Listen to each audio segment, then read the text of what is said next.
Yo. Big Kids back up in here. They saying Drake just opened his mouth about that new Party Next Door and Himself album. I was listening to it the other day, and it's one song. I just like the background of it. Yeah, I like the background of it. It's like they like something in the background, like a noise. I like background noises. I like stacks. Party Next Door on one song, he was sounding like, I don't never write nothing down. I gotta start writing stuff down. Party Next Door, he sound like Future in one of the joints. I don't want to listen to nothing. First, you already get accused of stealing. And then you sounding like other people.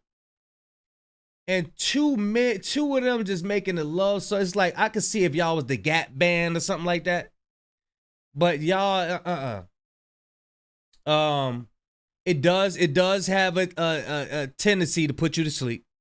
It could put you to sleep. It can put you to sleep. I was in the car listening to it, and I started yawning. And it sounds like a Drake I heard before over and over. And I'm not going off of what anybody said or anything. It's probably like 3 more songs I gotta listen to. But if I was an R&B type of guy, I'd be like, yeah, I could vibe to this. I could vibe, but it's repetitive, and I want something. I want something that's gonna raise my vibration. It's Drake and Party Next Door. It's a new. Y'all are ignoring. Well, Drake. I'm speaking of Drake because I know Party Next Door probably following behind Drake. Drake, you are at a point you are ignoring the people, and that's making people mad. Like, you are ignoring that everybody's waking up, everybody's cheerful, everybody's coming together, and you're ignoring that. You're just going against the grain, and in that way, it's not going to work. It ain't gonna work. Like, I'm still happy of the GNX. I'm still like reading and doing research, trying to enhance my vocabulary. I'm trying to blossom and bloom. You're trying to bring me down. That's what I get from the album.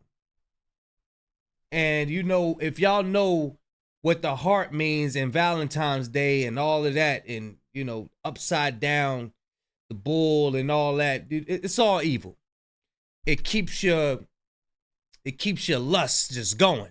Keeps your lust going, you know what I mean? And for y'all that don't know, I don't celebrate any holidays. I don't celebrate holidays at all. But yeah, that's what I feel about the album, the songs. I was skipping through them, and I ain't hating on Drake and what he got going on, none of that. But yeah, let's see what Drake got to say about his song.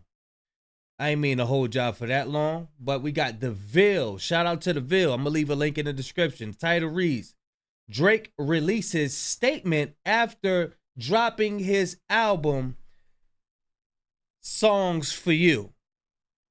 Songs for You. If you know Pig Latin, Exise Songs for You.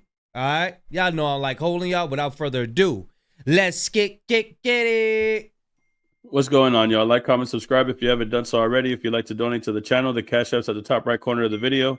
But let's get into it, man, because we got to talk about the statement that Drake had made for the new album that he did with Party Next Door. It looks like Drake had made a statement over there at Apple Music. Apple Music actually puts reviews for the albums as soon as they release. I guess they give a description, and they let you read whatever it is that they think of the album and the artist that dropped it, whatever the case may be.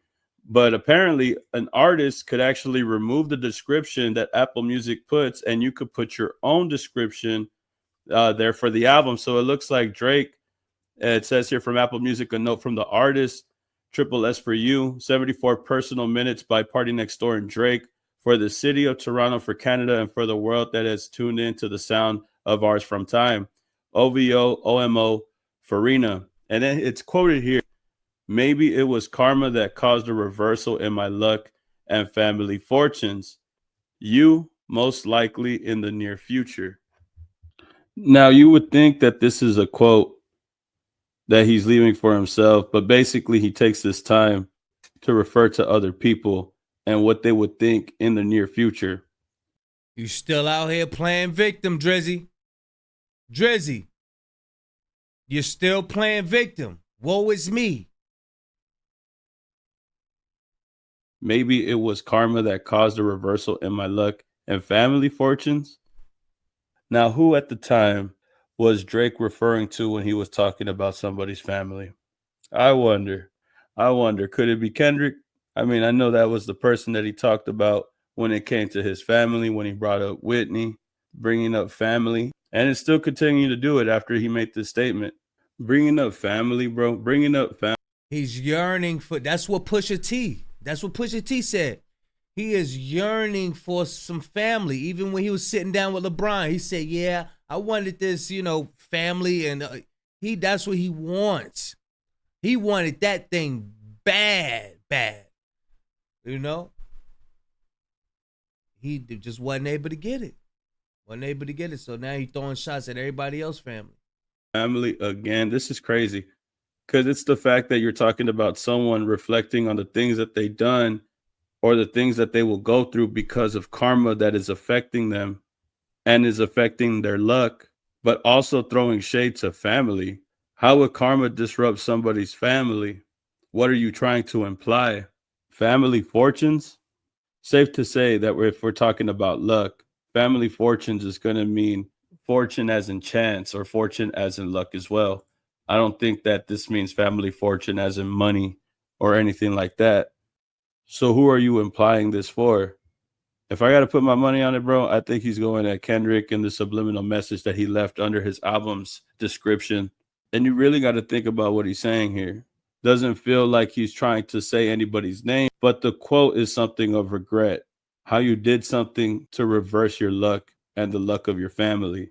And this is Drake again playing victim. This was Drake implying. Told you. Ville on it. Ville ain't gonna let you slide. Ville not gonna let you slide. He gonna see it. You're out here playing victim still. You know why? Because you're low vibrational. You ready to cuddle under covers and stuff. You ain't gonna have no get up and go about you. You ready to cuddle and, oh, you didn't answer my text last night. You left me on red. And that he did no wrong, that this was something that was all against him, playing victim all over again. That's another thing I meant to say about the album. It's toxic. It's trying to keep everybody in a state of, oh, F that B. Oh, F that ninja.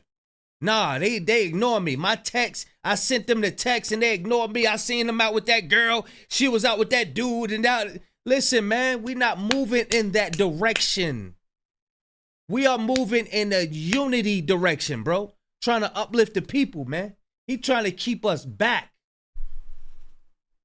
Trying to speak from another person's perspective by putting quotables that nobody even said. Nobody ever said this. Said no one ever. But this is implicating regret. Someone implicating regret of something or something that someone did to someone, possibly like beating you in a rap battle. But again, just say his name, bro. Just say his name. Uh-huh. We know the only person that you were talking about when it came to family was Kendrick, when you were talking about his wife, when you were saying it in push-ups, when you were talking about stuff in Family Matters, when you were talking about his Auntie Diaries, all that, bro. Yeah. Remember, Family Matters, he was like, where's your uncle at? Because I want to speak to the man of the house. Everything, bro. And then Samuel L. Jackson popped out. It's your uncle, Sam. you was looking for the uncle, wasn't you? Hey, shout out for that brother who posted that. It's like, yeah, Drake was asking for the uncle, and then Kendrick popped out with Samuel L. Jackson. It's your uncle. Yeah, it's your uncle right here, man. Now, I'm gonna tell you, but it'd be crazy if Drake start getting in the news for taxes or something like that. tax evasion. Bruh, that'd be crazy. Everything that Drake has said up until this point was in regards to Kendrick and his family and others that he was beefing with. You could say this is to be implied to everybody that he's beefing with, but we know the only people that he mentioned by family was Kendrick Lamar. Multiple family members. That's the crazy part. Truth be told, bro, Yeah. I think that he put this in the Apple Music description to give that message out for people to read. And it looks like he wants people to understand that eventually he's going to try to get some type of get back that will make people think that karma was intended to get them because of what they did to Drake, is what he's really saying. Bro, it's just crazy. Like the fact that he thinks that he's still a victim in this situation. Vengeance is of the Lord's. You're on Satan's side, Drake. You got songs that repent. I need me some Jesus in his life. Amen. But that you don't mean it. You didn't mean it. You don't mean it. Is insane, bro. I just can't even fathom how he thinks that he's like the only person that didn't do anything wrong. Yep. Like, what are we talking about, bro? This was a battle where someone said something to you and you said something to them.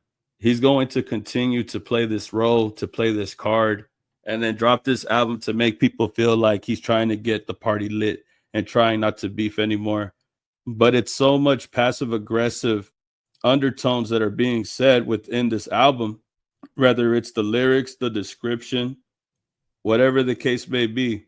He's trying to imply these remarks that he's trying to let people know, seemingly while dropping this album. And it's clear that he's trying to leave a message for people. It's not really for a song or a collaboration that he wants to do with Party Next Door. I don't really see Party Next Door in the conversation after this album dropped. It's Drake and Party Next Door, even put Party Next Door in capitalization, but yet people are still talking about Drake. Nobody's even talked about Party Next Door at all, except the fact that he potentially took the art idea from other artist from Toronto. That's the only thing that people have talked about when it came to Party Next Door. So I don't think this is just a collaboration album that Drake wanted to put out for Valentine's Day. The songs don't even feel like love songs. They just feel like... Let me do it for you, Vil. Let me do it for you, Vil. Let me do it for you. Lust songs. Lust songs. Lust. Lust. Y'all see the two horns? These are the two horns right here. Lust.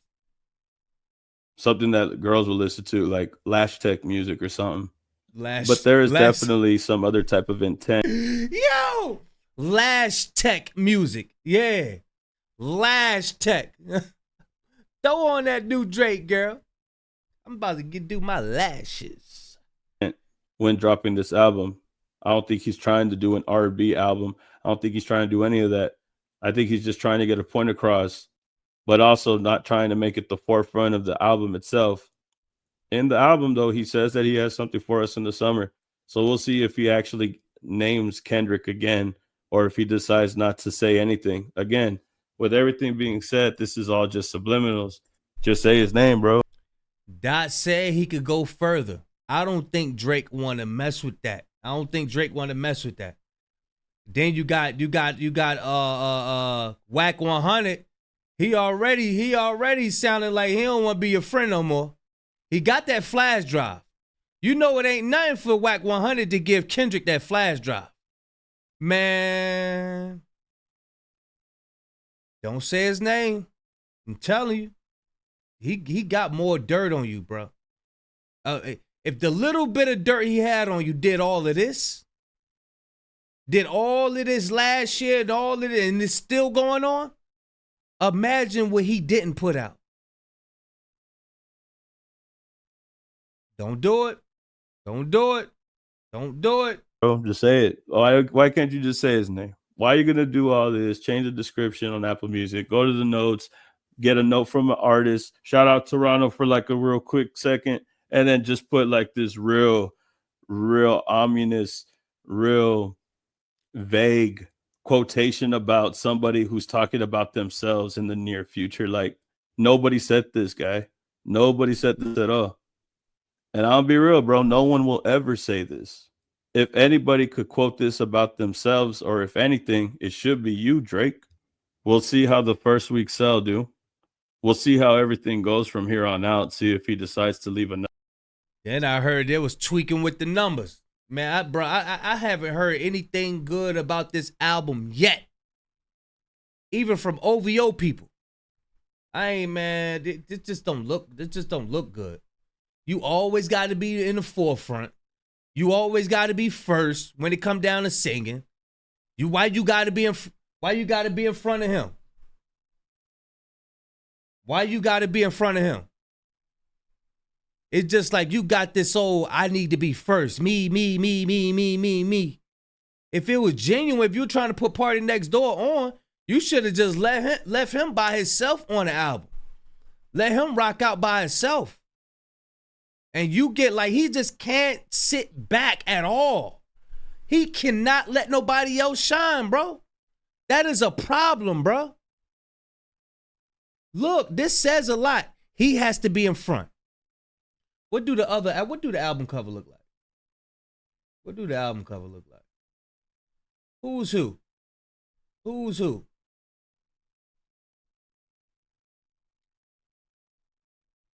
Is that Drake on top? Is that Drake on top? It probably is. He just got to be at the top. He got a problem with it. Like, it needs to me. Everything is about me. Me.